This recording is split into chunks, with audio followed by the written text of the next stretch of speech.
Welcome to Middle Grade Book Adventures, where every month here at the Kingston Library, we preview a new middle grade novel that we think you might enjoy.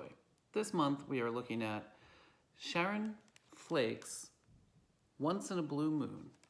This is the story of 11-year-old James Henry, who used to be brave, but after an incident at a lighthouse one night, James doesn't feel brave anymore. In fact, he barely is able to go outside. Even his words have a hard time leaving his mouth. The only person he speaks to is his twin sister Hattie, who fiercely protects him.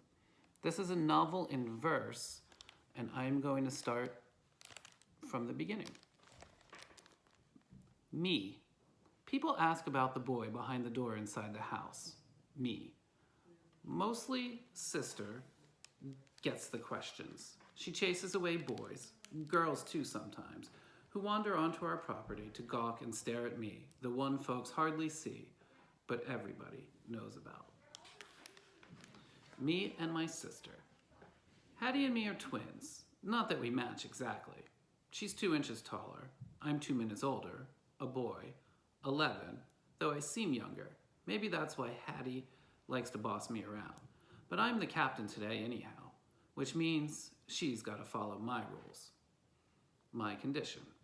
Sometimes I feel as small as a flea, as little as the space between the numbers on a watch.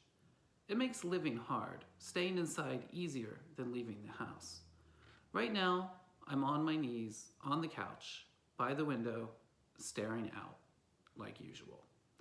Hattie's to the right of the porch, next to the gravel walkway. In front of the bushes, Gran asked her to trim yesterday. It's a boy's job, my job. But given my condition, Hattie gets to take my place more than I'd like. Not that I like toting pails, feeding chickens, milking. The way things are. We live in Seed County, North Carolina. Daddy is in Detroit, working.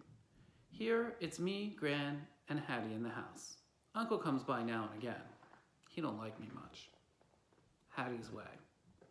How many times you gotta call a girl before she answers? 1 time? 2 times? 10? Hattie Mae, I say again. Outside, past the porch, she squats low, picks up a rope that came from Detroit, wrapped around a box of new dresses sent to her by Daddy. She holds both ends, swings that rope over her head, jumps high, sends dirt flying. Still, she ignores me. Could be she's mad at me. This is the 3rd time this week I said I'd go outside. Try to anyhow. Only I can't. Sister's song. Sister is dressed for Sunday when it's only Wednesday. She sings while she jumps, hops, skips. Miss Mary Mac, Mac, Mac. But as soon as her song starts, it stops. Everybody's got a condition, she says. Pastor wheezes when he preaches, sneezes some spring. Still, he gets out of the house. I get out at night, at least. If folks looked up, there I'd be on the roof, under the sky, talking to Hattie, the only one allowed up there besides me.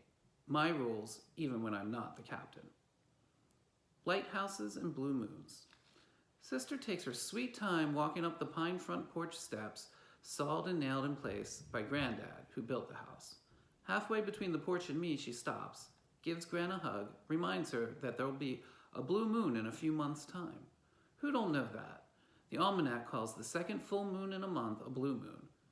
It don't happen too often, which makes it a big deal, important, unusual. Gran calls it a wishing moon. What you want for, wish for, or need on that day is yours according to her, which is why Hattie is nagging me so.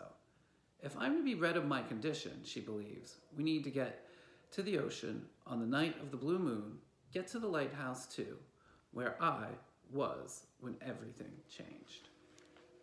Which means I have to get out of this house first. Only I can't. Why don't folks understand that? Ma would.